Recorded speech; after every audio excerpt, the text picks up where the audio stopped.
And just like that, the New York Jets are down to just one gaping hole on their roster. They started the day without a tackle or a number 2 receiver. A tackle is now in place as the Jets have reportedly come to terms with former Dallas Cowboy tackle Tyron Smith. Here's a guy, folks, who there are injury questions. There are injury issues. There is no getting around that. Anyone who pretends there isn't is fooling themselves. It is reason for concern. He has missed over 35 games, I believe, over the past few years. I will say this, however, one thing that kind of psyched me up about this a little bit more, being completely honest, very early in the free agency, and I mean looking at free agents months ago, looking at who might be a target for the Jets. I remember looking at Smith, saw all the games missed. In my mind, I honestly believed, because I never went back to look after that because I was like, this guy can't be a target. I really thought this past season was one of the years where he missed 9-10 games. He missed 4. Not great, but not the end of the world. And as I tweeted out a minute ago, I don't know how likely this is. It could be just maybe I'm living in dreamland. I'm thinking now with Smith on board, is there any chance at all, any chance that Aaron Rodgers calls his buddy David Bakhtiari and says, hey, man, you've been banged up. You missed a lot of times. You got some damage on that leg. Why don't you come on board as our backup? Because we got another guy who's going to miss some games. So you're going to play. But you're not going to start. It's going to be Smith. I don't know what the chances are of that. I mean, Bakhtiari's still out there. Really, the first wave of free agency is kind of done. Like, it's really that first couple days where the biggest names sign, get the biggest money. Bakhtiari's obviously not going to get a huge deal. It's going to depend on how much he and Rodgers want to play together. I do expect Rodgers back. We might be joined, don't know yet. Dylan Terman, Chris Schubert shot them messages and links and said, fellas, hop on if you're able. So I don't know if they'll be coming in. Wild Wave, my friend. Brock Bowers, buddy. Brock Bowers. It's got to be Bowers. It's got to be Brock Bowers. I didn't think Bowers, I've said before, I thought Bowers was going to go to the Chargers at 5. Chargers have since released and traded 2 of their top receivers. I think they're going wide receiver at 5. I think we're going to see a few quarterbacks. Daniel Jeremiah tweeted earlier today, I think the strong feeling around the league is 4 of the first 6 picks or 5 of the first 6 picks would be quarterbacks. I'm assuming the one non-quarterback would be Marvin Harrison Jr. Bowers, again, I thought would go to San Diego at 5. That's now, I think San Diego goes receiver. I think Alt goes to Tennessee. There's a chance. See, San Diego, I thought might take a tackle, but I think Alt goes to Tennessee. Fashanu, Arizona now needs a tackle. So I think the Jets are sitting in a perfect spot to land Brock Bowers, Tyron Smith on board, former All-Pro. Again, he's not going to be the same player he was. He may not give you 17. He probably won't give you 17 games. But if he can give you 12, 13, 14 games, and then you have a Bakhtiari behind him, well, hell, if you have Bakhtiari behind him, if those 2 guys can combine for 17 games, that's it. That's all. You're fine. Go from there. I don't think you pick an OT. Not now. I mean, not in the first round anyway. The Jets are not in position to do what they did last year and use a first-round pick on a guy who won't play. You draft a tackle at 10, and Smith stays healthy, and maybe Carter Warren makes a jump, and you've got Morgan Moses on the other side where Carter Warren can also play, and those guys play well, and you end up, your pick number 10 plays 3 games in a must-win season, that's a fail. I think that was a mistake last year. I don't think they're making that mistake again this year. I think whoever they pick at 10 is going to be a guy who plays an awful lot of snaps, every down player. Again, still absolutely get a lineman at this point still, but not at 10. At 10, it's got to be Bowers or a receiver. I prefer Bowers because he also improves your run game. Mismatch nightmare, or matchup nightmare in the middle of the field, can line up on the boundary. He can do so much. Abby, totally agree. Listen, I was for Bowers before. I said get Bowers and trade back into the first round and get your tackle with that pick, because I think Brock Bowers, at least to me, is the second best player in this draft. Non-quarterback. Quarterbacks are a whole different ballgame. And take the quarterbacks out of the equation. Best player in this draft is Marvin Harrison Jr. Second best player is Brock Bowers. You can get the second best player in this draft. And even if you include the quarterbacks, Bowers is probably top 8, 7. I think Daniel Jeremiah actually just the other day put out a put out a top 50 list, top 50 prospects, and he had Brock Bowers as his number 7. And yeah, again, we're seeing more. Yeah, that dude, I'm telling you, people keep saying it. No tight end, it please. He's not just a tight end. Watch him play football. He lines up and wins outside on the boundary. He lines up and wins in line. He lines up and wins in the slot. He is the best yards after catch tight end in this class. His hands are ridiculous. His ability to break tackles is phenomenal. His ability to block, while somewhat inconsistent, might be the best in this class. There are some good blockers in this class. And I haven't watched every tight end's blocking, but like AJ Barn is a really good blocker. Brevin Spanfor is a really good blocker. I watched a kid out of Illinois the other day whose name escapes me. He was a pretty solid Reamer, I believe, Luke Reamer. So there are some really good blocking tight ends in this class, but Bowers might be the best. He's definitely the best receiver. He's definitely the most versatile. So you're not drafting. Look at it this way, that dude. You're not drafting a tight end. You're drafting a weapon. And that's what it should be all about. Getting this team weapons. There is no pass catcher you're going to take who will impact the game as much as Brock Bowers will. And then you can use that third or whatever on a receiver. Here's Dylan. Neighbors, Bowers, and Fatanu are my favorite options at 10. I think Dylan flipped that. I think he meant to say Bowers, Neighbors, Fatanu. Don't worry, Dylan, I got you. I don't see how you pass on him at this point. I mean, like I said, I get how you can. I'm not, and it wouldn't be the worst thing in the world. I'm not sitting here saying that any of the receivers that could go at 10 wouldn't be good options, wouldn't make this team better. Of course they would. And of course I would be happy. I mean, even, a guy that, like, I watch Brian Thomas and I see his balance and his speed, and I think I would have zero problem with Brian Thomas at 10. It would be the second Brian Thomas that I've seen the Jets draft. So there are multiple options. Neighbors, absolutely electric, who Dylan mentions. You're in a good spot right now. And that spot would get, one of the reasons I was worried about Bakhtiari, I thought if you sign him, then I think there's no way you're going to get Smith to come on board. Now that Smith's on board, it's all going to come down to Aaron Rodgers making that phone call and saying, hey, Dave, come on, man. Let's play together. Let's get here. Swallow your pride a little and come in as a backup, knowing that you're going to get some playing time. And you'd be sitting pretty. Again, it would have to be for short money. But we'll see what happens. But Smith is on board. That's a huge move for Joe Douglas, a huge get. It changes everything for the draft. I said before, that I would take Bowers regardless, but especially if they address the holes on the offensive line, which they've now done. Big Frank Neighbors and Odunze will be gone by 10. Not necessarily. All the talk now is that we're going to see 4 quarterbacks go in the top 6. That's going to push somebody down.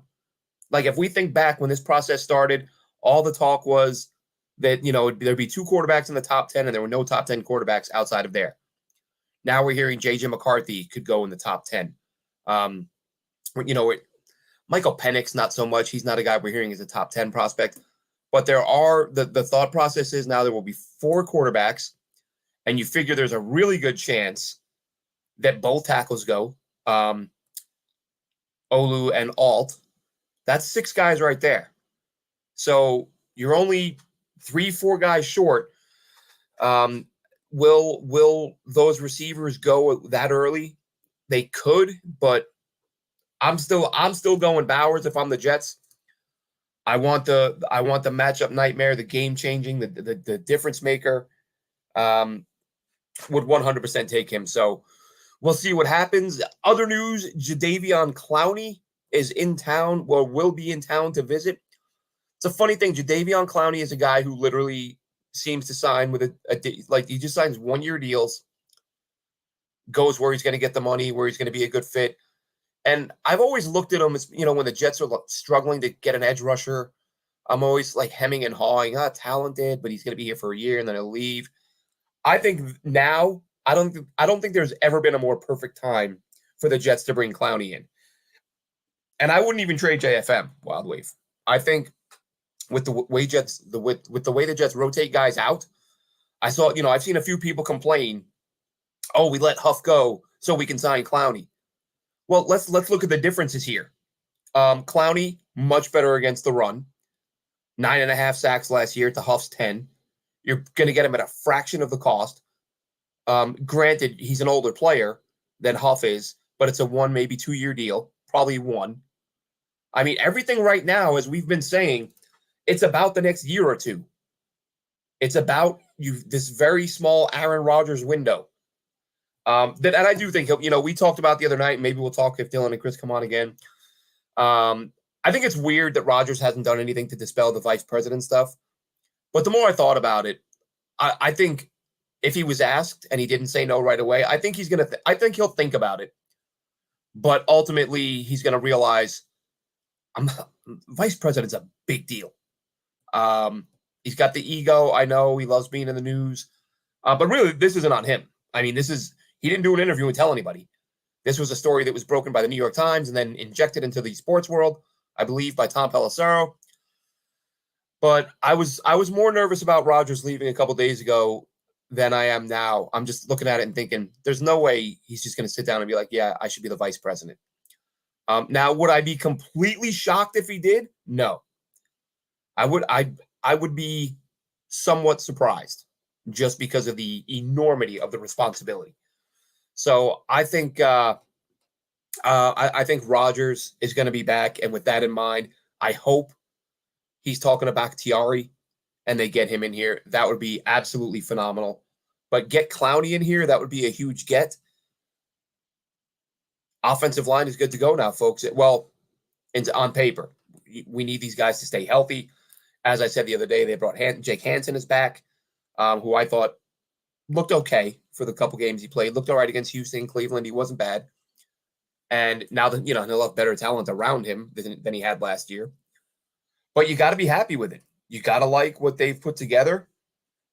And you got to imagine this is AVT at right guard now.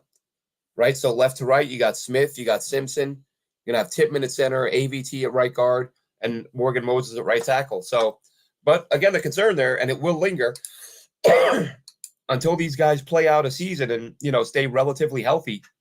There's obviously a couple of significant injury concerns along that offensive line. But that's where the depth comes in, and that's where maybe you use your third rounder on an offensive lineman, on a guard, whatever. Again, this is the year to do it. This is the class to go offensive line. Let's see. Mike Williams visiting with the Panthers next week.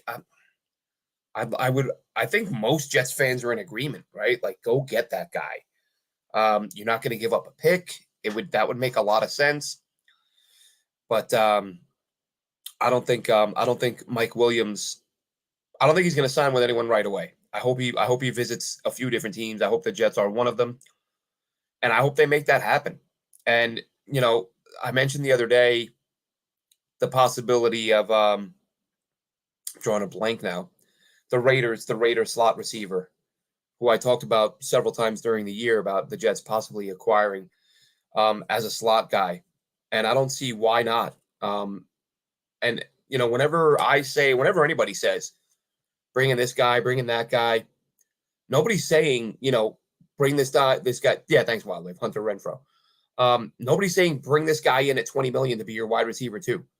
Hunter Renfrow is a guy who I don't put a lot of stock in what went wrong in Oakland or Vegas, because a lot of things go wrong there. See, here's the thing, Big Frank, and I'm going to explain it. If you bring him in, he immediately becomes the second best receiver on your team.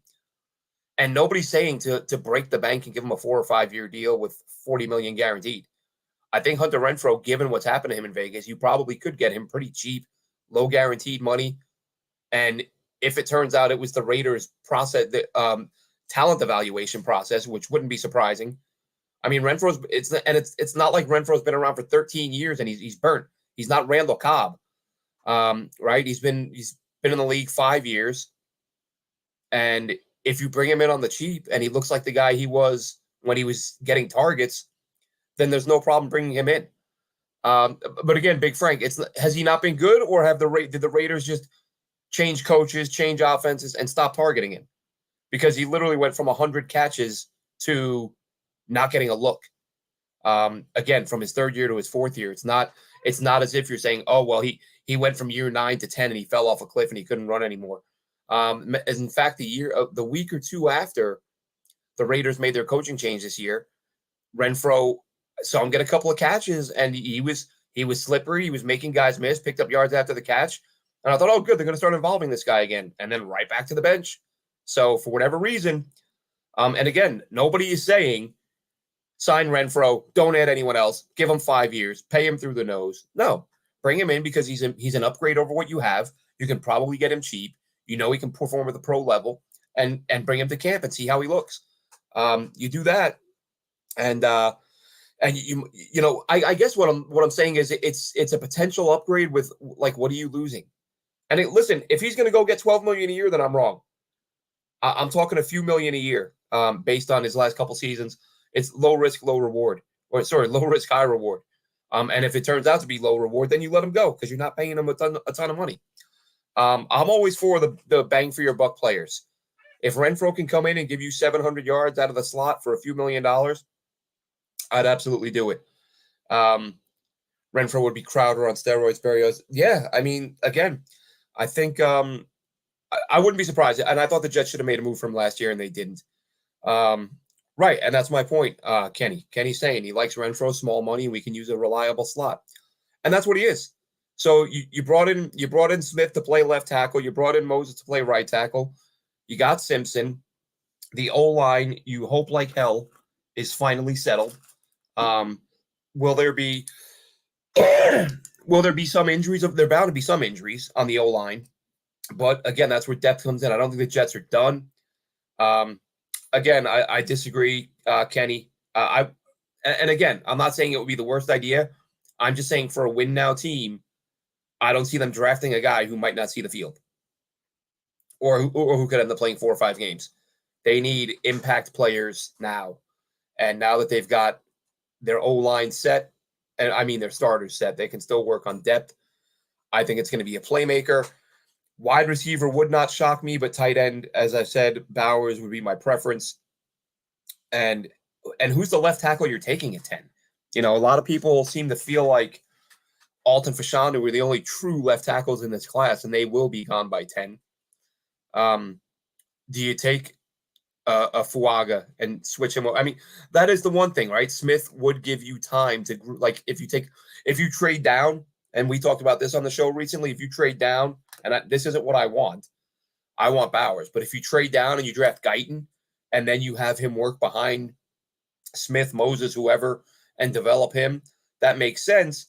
But to me, that makes sense on a team that isn't a win now team. I've said it when I've seen people say, excuse me, earlier today, I saw somebody say, why aren't we discussing a quarterback at 10? And now you can put tackle into the same category as quarterback. It's a win now team. You're not drafting a backup at 10. You're just not. And if you're Joe Douglas and you draft another guy in the first round who you know might not play, like, there's certain things I can't defend because I like Joe Douglas. I've always defended Joe. I've not said he's perfect, but I recognize the good and the bad, and you hope he learns from the bad and gets better. But there's no defending 2 years in a row of a first-round pick who's not going to play when you just traded for a Hall of Fame quarterback. That's absolutely nuts. Peter says the Jets like Jordan Morgan. I don't know if Morgan's going to be a tackle or a guard at the pro level. Steven and someone else said it here. The Jets they don't have the picks to trade up. They just traded one of the picks they have. They traded that 6. They for what it would take to move up, I just don't see it. And it looks like we are joined by our friend Chris Schubert, who's going to talk a little tackle. Chris, how are we doing, man? What's up, Glenn? Live from a Costco parking lot inside of my car. I thought, you know what? Friday night, I can do my grocery shopping. Nothing bad could happen to the Jets. Nothing good could happen to the Jets. Post-work going to Costco. Joe Douglas had something up his sleeve. Tyron Smith, the new left tackle for the New York Jets. And they gave Tyron Smith the bag. $20 million is what this deal could be worth. They clearly decided, hey, you know what? We're going to overpay for a guy to be our bookend left tackle. You obviously have the injury concern. So I think thing number one here is You cannot stop now. You need to get depth at your tackle position. You need to get somebody that you feel comfortable with. And if only there was somebody that the Jets might feel comfortable with, who is familiar with Aaron Rodgers and doesn't have to come in and be the primary starting left tackle, but could be a key cog in this machine in David Bakhtiari. Listen, I didn't think it was possible, but Joe Douglas on what's today, March 15th, he's rebuilt his offensive line. He has completely overhauled it, and he has put himself in the best position with that number 10 pick. So kudos to Joe for what he was able to pull off. Yeah, that's the first I'm hearing, because I literally, it's funny, I was out. I was literally driving home. And of course, all I do when I drive is think about the Jets. I'm either listening to a podcast about the draft or thinking about the draft. And I kid you not. And I said at the top, Chris, I completely forgot. It was probably a couple months ago, the last time I looked at Tyron Smith's game logs to check his durability. And he had so many missed games. I remembered it wrong. I thought he missed like 12 this past year. When I saw he played 13 this year, I thought, well, I'm much happier with that. I thought he played 4 or 5 games last year. And then, but on this drive home, I'm thinking to myself, I think they're going to go get this guy. Like, because you have to get someone. You have to. Mm-hmm. And I'm sure while they would take a rookie if they had to, I don't think they want a rookie starting in a potential, they're trying to make the playoffs. I don't think they're going to go with the rookie tackle on day one. So on the drive home, I was like, I think Smith is going to be a thing. I didn't know it was going to happen literally a minute after I sat down and logged onto my Twitter, and boom, there's a message that they've signed him. So it's a great move, but go ahead. No, I was going to say they're now in a perfect position to do anything they want with the number 10 pick. And, you've talked about Brock Bowers. We've had some fun with that on the show. I've been team trade down, acquire another day 2 pick, give yourself opportunity. But also, Glenn, if they wanted to stay and if the left tackle that they fall in love with is there at 10, I have no issue with them taking that player at 10, whether it's Ola Fashanu or if it's Joe Alt who falls or Fuaga who falls. Listen, if that's your guy, you go and get him because – listen, Tyron Smith's 33. You gave him a 1-year deal. So we're going to have this problem again in 2025. So if you can give yourself a player that you can build around moving forward, you should do that. But again, you create ultimate flexibility. You are not at the mercy of any other team. If the tackle board in front of you completely falters and the guy you want isn't there, you can pick another player. You can trade down. You can do whatever you want. And so to me, the mark of a good general manager is what they're able to do in the face of uncertainty and in the face of chaos. And Joe Douglas, confronted with the most important, most critical, most impactful offseason of his entire tenure in New York, he has put together an offensive line that, my personal opinion, top half of the league right now. Now, a lot of things have to go right. You need AVT to stay healthy. You need Tyron Smith to stay healthy. You need Morgan Moses to stay healthy. You need Joe Tippmann to take that next step. You need John Simpson to come in here and gel, right? The last time this team went out and signed a free agent left guard, it didn't really gel the way they wanted it to with Laken Tomlinson. So there are ways that this could completely fail. But what you cannot say, and what I will not allow people to say, is Joe Douglas didn't do enough. If there's one thing Joe Douglas has done already through the first 4 or 5 days of free agency, is he got a new starting left tackle, he got a new starting left guard, and he got a new starting right tackle. So he did his job. Will it work out? Who knows? But you know what? Tyron Smith and Morgan Moses is a lot better than Dwayne Brown and Mekhi Becton. John Simpson is way better than Laken Tomlinson. AVT at right guard is better than anything they had at right guard last year. Joe Tippmann is an upgrade, I think, from Connor McGovern at center. So as we sit here on March 15th, the Jets are a better offensive line than they were in 2023. Does it mean they get the results? So they play the football games for. We'll play 17 of them, and we'll see how it all works out. But Joe Douglas has put himself in the best position to capitalize. And now, Glenn, they got to get a wide receiver. I don't know how they're going to do it, but they got to figure it out. They do. And I was just talking about that before you joined. The only pushback I would give on the tackle thing is I don't think they're in position to take another first-round player who might not see the field. I think maybe you take one later on. I think maybe we talk, if you do trade down and get a second, take one there. But I think that first pick has to be someone who's going to be an every down player in a win now season. And even though it's very likely a rookie would get on the field a little bit, given Smith's health history, and given Morgan Moses' age, but I would be really surprised if they were in a situation where they took a tackle. Chris, not sure if we lost him. We'll put him back on if he rejoins us there. But as I've said, Chris obviously quite happy with the idea of a tackle at 10. And again, it's not even an idea I would hate. It would just shock me because of the fact that they need a guy who's going to play in that spot. Becton, Becton, people are talking about him. He has left there, Chris. Yeah, so the point I was making, Chris, is I can't see Joe Douglas taking another guy in the first round who might not play. We saw it last year. I think it's got to be Bowers, receiver, or trade down, and then you get a tackle. If you trade down, you get a tackle in the second, or you take a tackle at 18, 19, 20, and then take a receiver in the second round. But I think the guy, if you're taking someone in the top 10, they've got to play now. Sure. I could definitely see them trading down, and I'll just throw one name out there. It's a player that I've been a big fan of that I think is certainly more in play in the back half of the first round. If you want to tackle that projects more long-term, the kid Morgan out of the University of Arizona is going to be one of those guys that I think by the time we get to April in the next couple of weeks is a guy you're going to start to hear a lot of buzz. I think I saw today he's got some top 30 visits already scheduled with some teams. So some teams want to get him in their building and they want to talk to him and they want to see what he has to offer. So I think by the time we get to April, he's a player that could be talked about in the back part of the first round. And I think that's where you feel more comfortable taking a player knowing this guy might not play for us right away. This might be a guy that we project 1-2 years down the road being a starter for us. And then if the Jets do that because they traded down and they acquired more draft capital, then you feel a little bit better about what they're able to do. Because, Glenn, let's be honest. Right now as we sit here doing this show, backup running back, some safety depth, and wide receiver are the three priorities. The Jets don't need a ton of draft capital in order to accomplish those things. They can take in the third round a backup running back. There's going to be plenty available. They can maybe sign a guy or two here at safety to get some depth because I think they've got their two starters already. Now, wide receiver, that's the big fish that I think is still left. But guess what? Joe Douglas just signed a big fish in Tyron Smith. So they are going to look for a big fish. I think Tyler Boyd might be that guy. I don't know if he would be classified as a big fish to a lot of people, but I think he's the guy that they've got circled to potentially bring into the building. And then if you trade down Lazard, like some reports are saying they're at least interested in, and then you bring in Tyler Boyd, maybe you make the money close enough to matching. So that's basically a wash. And then you put yourself in a position where no love lost, you can then attack the draft. So again, we've talked about it on the show, and it's something that I truly believe in. The teams that are able to put themselves in the best position to capitalize on any type of situation, a disgruntled player that wants to get out, a free agent target that all of a sudden's market is completely different, or via the draft, the team that puts themselves in the best position to be able to handle those situations are the ones that stick around for a really long time. I'll give you an example. Joe Douglas put together a better offer for Tyreek Hill than the Miami Dolphins.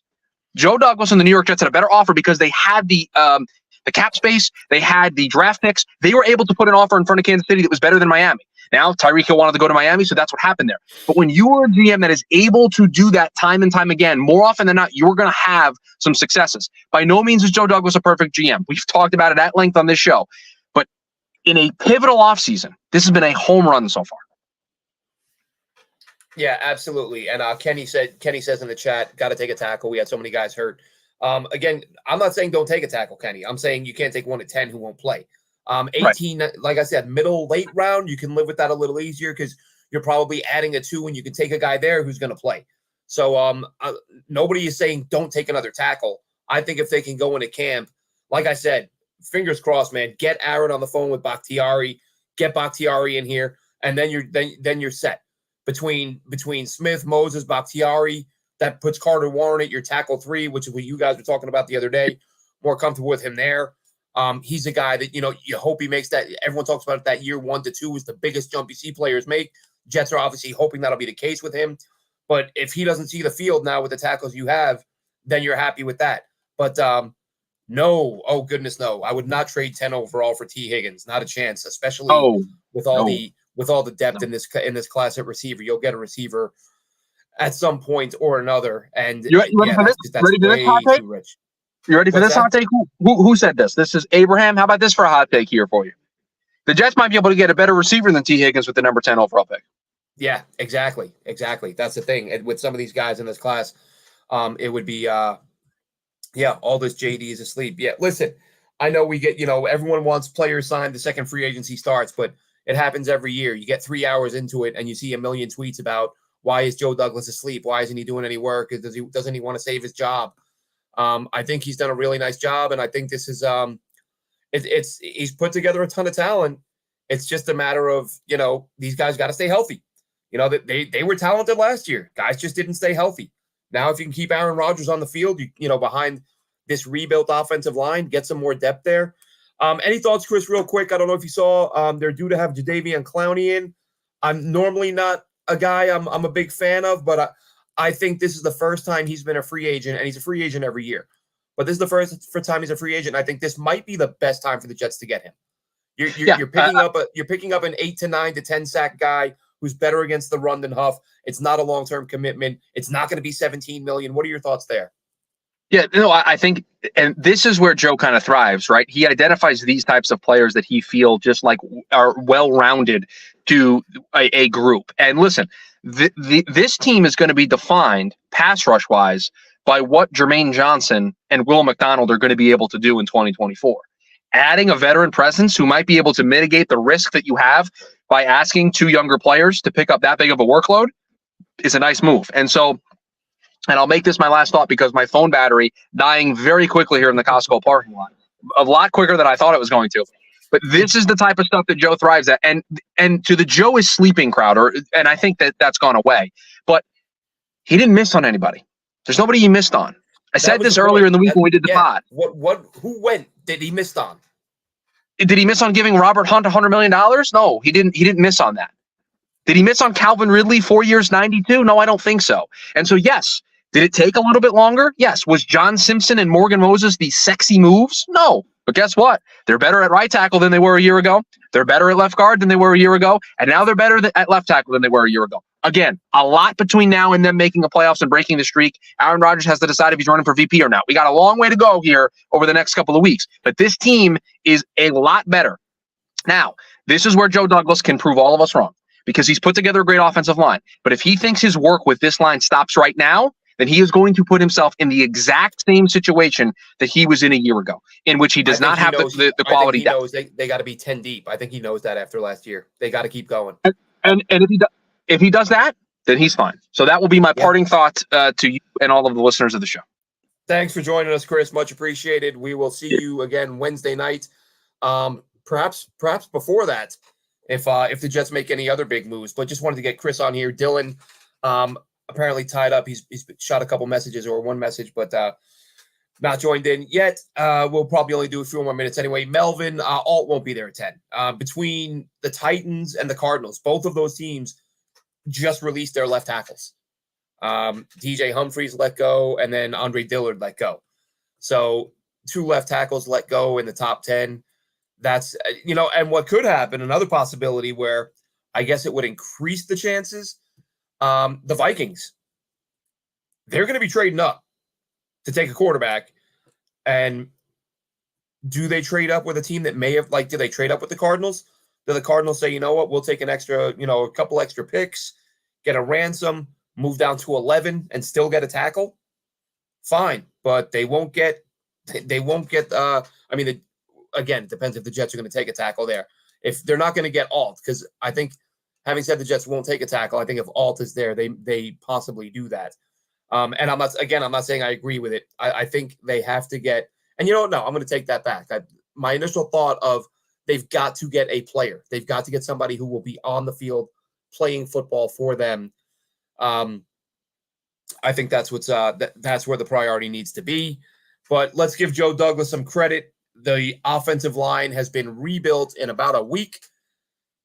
New left tackle, new right tackle, new left guard. Still more work to do. Still more guys. Yes, McGovern. Kenny says bring McGovern back. I said the other day, I think that's a given. I think McGovern will be back. I think they will take some. Just the depth alone in this class, Kenny. I think they will take a tackle. Like I said, not early, but I think there are some guys to be had middle, late rounds, and I think maybe a project type. But to me, sign a tackle. Get Bakhtiari in here. Get him as your backup. Keep developing Carter Warren, and then in the 3rd, 4th round somewhere, take a tackle that you can develop as well. There will be some, and they could go. There's just so much good O-line. It may not be a tackle, but you do want them to take one at some point. Lots going on. Exciting times. Good stuff by the Jets. Good stuff by Joe Douglas.